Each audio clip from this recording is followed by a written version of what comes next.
performance. Anthropologist Wade Davis has studied and lived with 15 different groups of indigenous people, including the tribal hunters of the Amazon. While staying with the tribe, Davis was allowed to accompany them on hunting expeditions.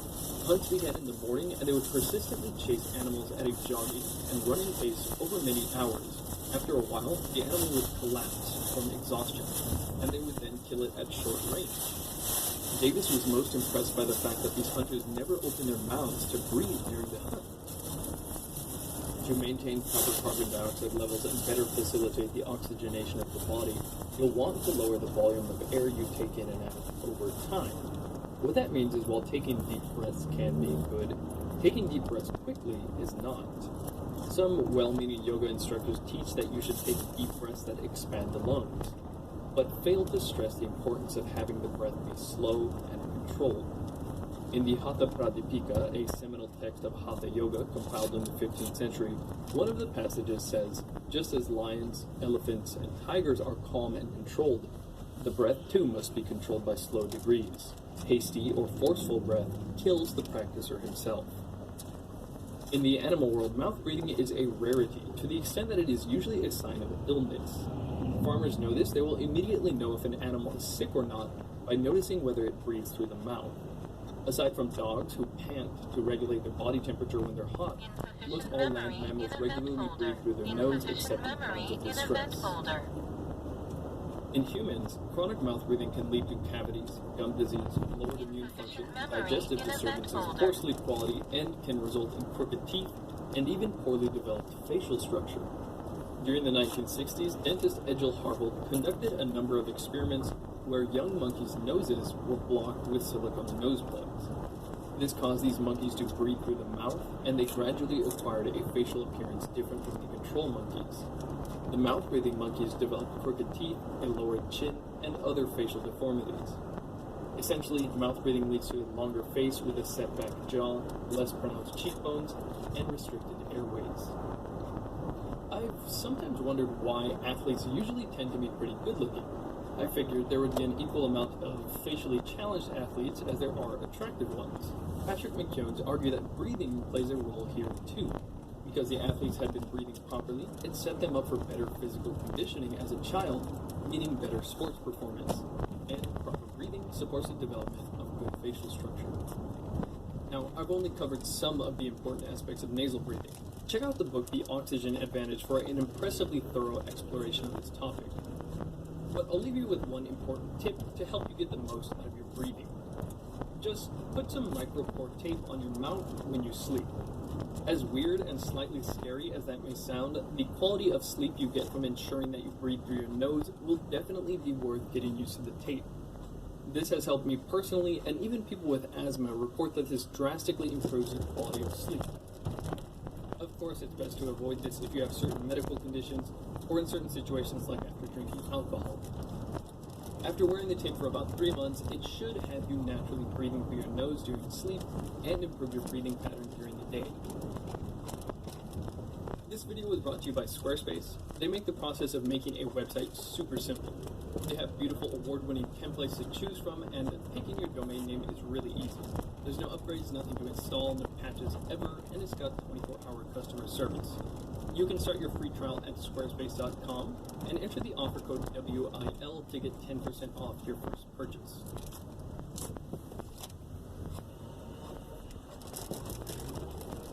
Insufficient memory in event folder. Ice cold waters can knock a person unconscious within minutes. Unless you're Wim Hof.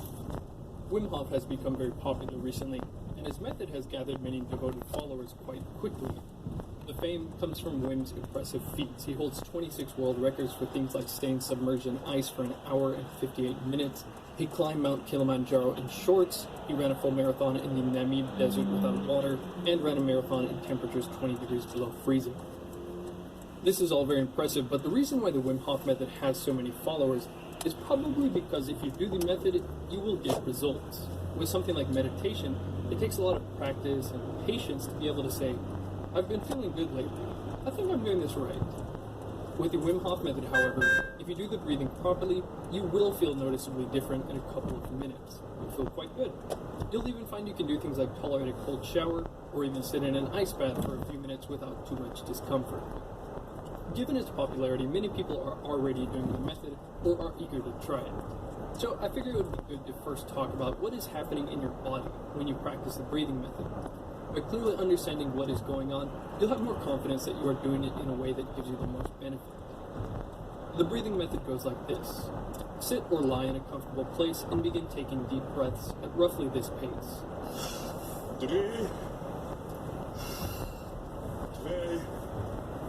You want to breathe in fully, but let the air come out gently. It should feel like more air is coming in than out. Repeat this for about 30 breaths. When you begin to feel things like tingling in the legs or fingers or lightheadedness, gently exhale and hold your breath. Don't breathe in. Keep the breath held until you develop a strong urge to breathe, as strong as you are comfortable with. You want to try and hold this for at least 1 minute. Then breathe in fully and hold in that breath for about 15 or 20 seconds. Then let it out and breathe normally after that. This is one cycle. Typically you are to do 3 cycles first thing in the morning, totaling about 15 minutes of conscious breathing. The explanation Wim has given in different interviews and podcasts about what is happening here is usually something like the following. The heavy breathing depletes carbon dioxide. This lets more oxygen fill up your system. That oxygen fills up all your cells, and because you are charged up with oxygen, you feel quite good. And what does happen physiologically? You become fully charged. Carbon dioxide goes out. O2 begins to roam freely throughout the body and fills up every cell. Now, my intention is not to criticize the Wim Hof method, as many people, including myself, have gotten a lot of benefit from it. However, this explanation is a bit misleading, and it doesn't address how important that first breath hold is. So let's look a bit deeper into what is happening. Here I have a pulse oximeter attached to my finger. It measures the oxygen saturation of the blood. Just breathing normally, my oxygen saturation is 99%. This is normal. A healthy person's moment-to-moment oxygen saturation will be between 95 and 99%. Now, here I am doing the first part of the Wim Hof breathing method.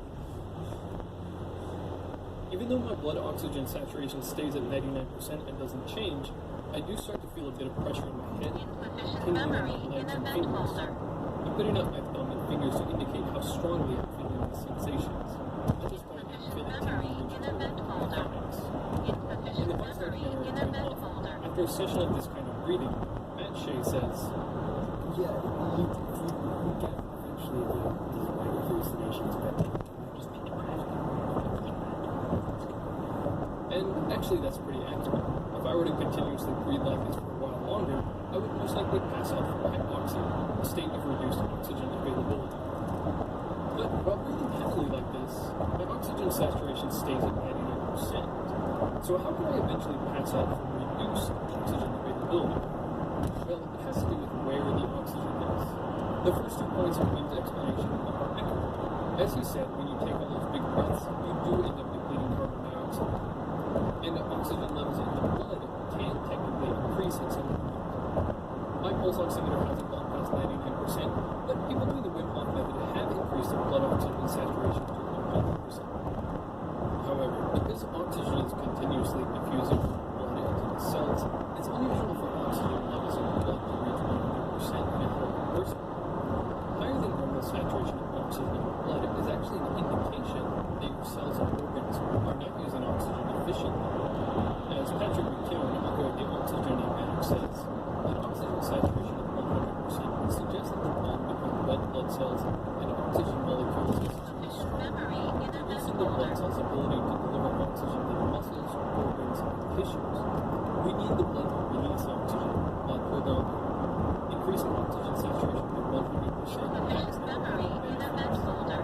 a physiological phenomenon called the Bohr effect explains this. It says that an increase in carbon dioxide results in hemoglobin protein releasing oxygen into the tissues.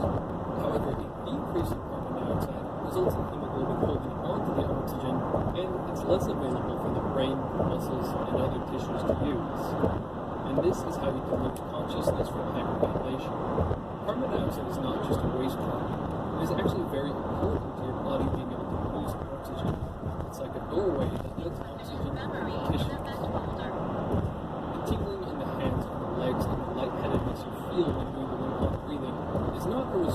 super oxygenating or charging up your body, but actually the opposite.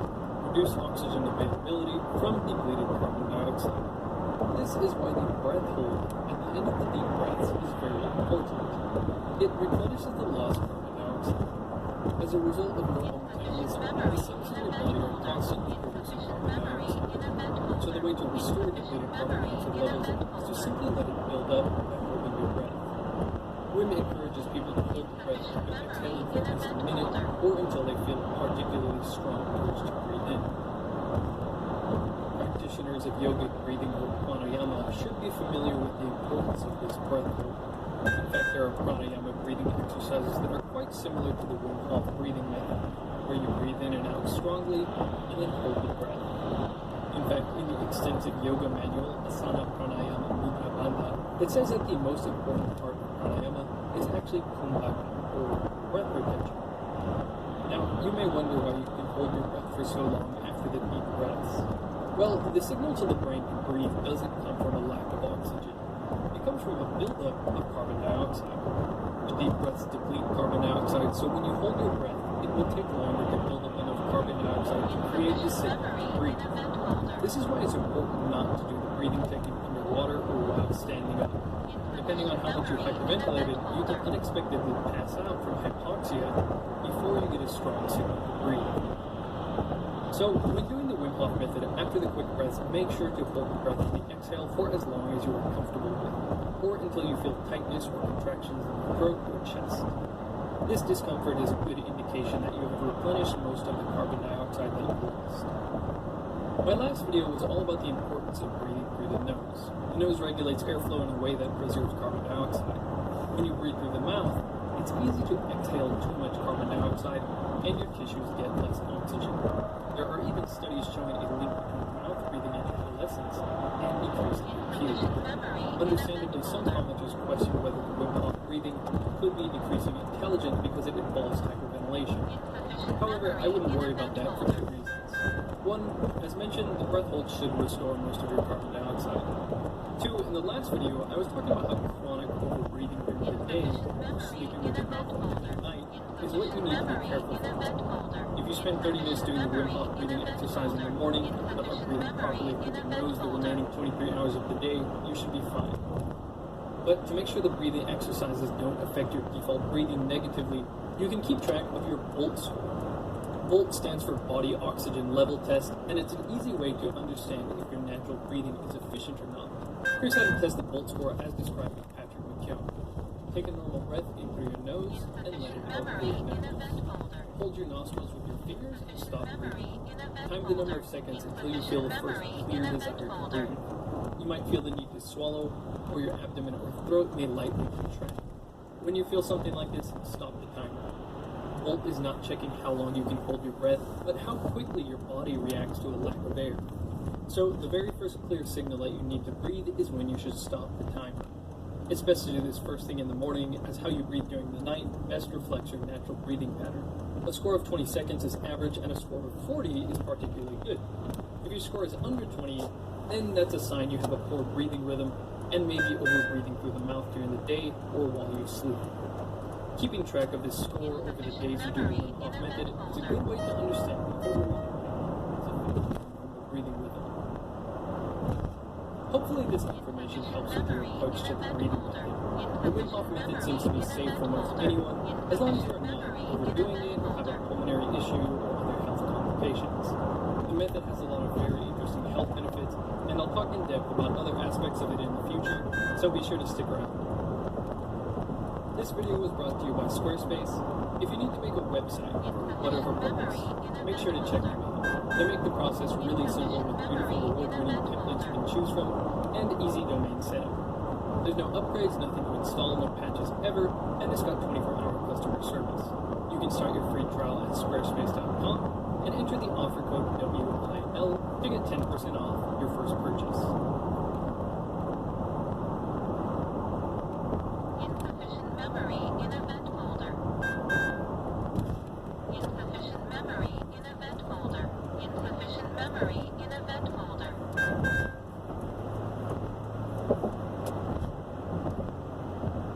Insufficient memory in event folder.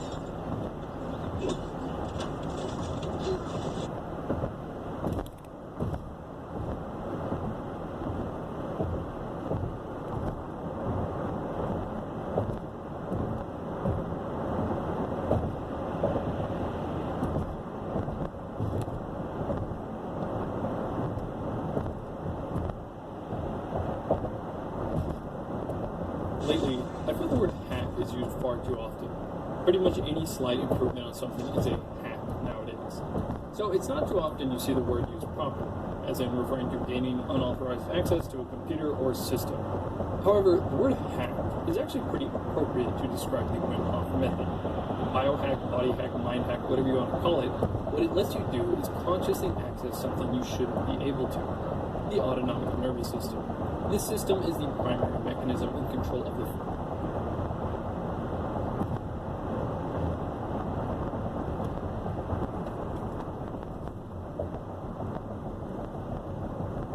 flight response.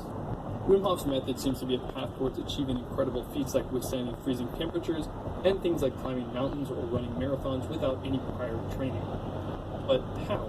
And what other effects does it have on your body? Well, the Wim Hof breathing method has 3 components. 30 or more deep breaths, followed by exhaling and holding the breath for 1 to 3 minutes, followed by a deep inhale, which is held for about 15 or 20 seconds. Depending on how many deep breaths you did and how long you held the exhale, that last deep inhale should give you a noticeable rush. No, not like that. Less than that. Maybe that's a little closer. Anyways, that rush feeling will last for maybe 10 or 20 seconds. Afterwards, you'll be left feeling more alert physically and mentally than before you started the breathing. This effect comes from stimulation of the endocrine system.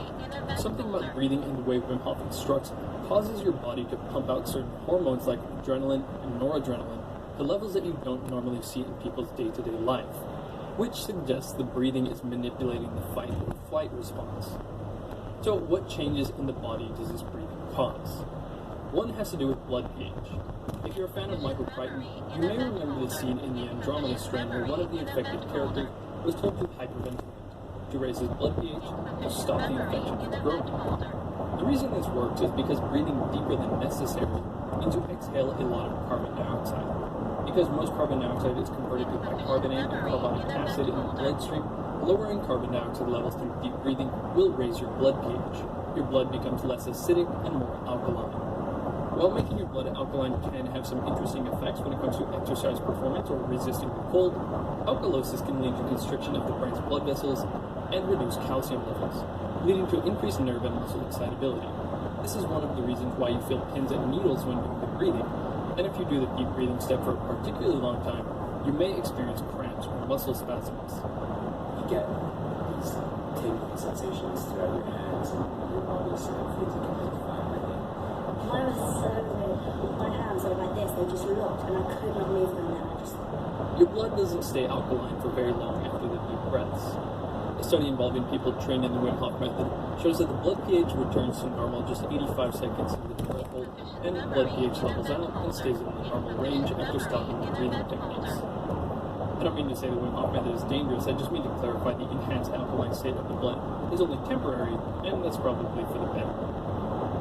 Other than the raise in pH, another thing that happens when you exhale so much carbon dioxide is most of your oxygen becomes stuck in the blood. This is because carbon dioxide is what releases oxygen from the blood so your cells can use it. So after the deep breaths, you hold your breath on an exhale. Holding your breath will allow carbon dioxide to build up, and it will start to pull oxygen out of the blood and into the tissues. Because no new oxygen is coming in, and there's no air in the lungs, your blood oxygen saturation begins to quickly drop. Here, a pulse oximeter shows my oxygen saturation dropping, and the graph shows how my heart rate is changing. One of the effects of this is that your body will try to adapt to these low oxygen levels. That is, it adapts you to environments where the air has low oxygen, like high altitudes. This is why people doing the Wim Hof method could climb Mount Kilimanjaro in record time. People normally have to slowly climb mountains over several days to avoid acute mountain sickness, because the body needs to acclimate to low oxygen levels at that altitude. However, since the Wim Hof method acts as a sort of high-altitude training, the Wim Hof trained group could move much faster. The way this works is, erythropoietin, known as EPO, is secreted in response to reduced oxygen levels in the blood. EPO stimulates the production of red blood cells. This increases oxygen delivery capability in the body. So after a while of holding your breath, receptors in the brain will be triggered either by too high carbon dioxide levels or too low oxygen levels. These receptors will then urge you to breathe. You should try and fight against this signal as long as you can, but be careful not to pass out. Then breathe in deeply and hold that breath for at least 20 seconds, and you should be left feeling calm, but at the same time focused and alert.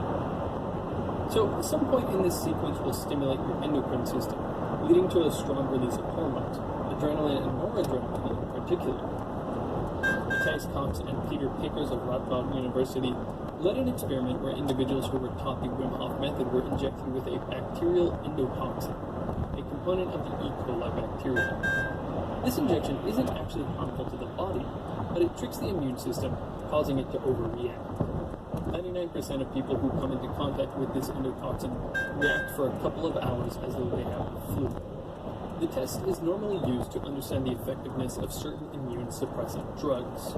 What they found was that those trained in the Wim Hof method showed significantly less negative symptoms when injected with the endotoxin. Essentially, they were able to prevent their immune system from overreacting. The study says healthy volunteers practicing the learned techniques exhibited profound increases in the release of epinephrine. Epinephrine is another word for adrenaline, which in turn led to increased production of anti-inflammatory mediators.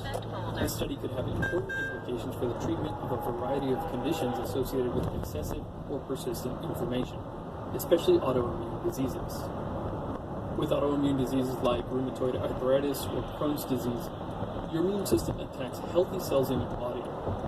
Being able to tell your immune system to stand down through meditation and breathing would be an incredibly useful tool for people with these types of diseases. Even people with Parkinson's, a disease that is thought to have an autoimmune component, could potentially benefit from the Wim Hof method. In fact, in Scott Carney's book, What Doesn't Kill Us, Carney talks about how one man credits Hof with saving his life.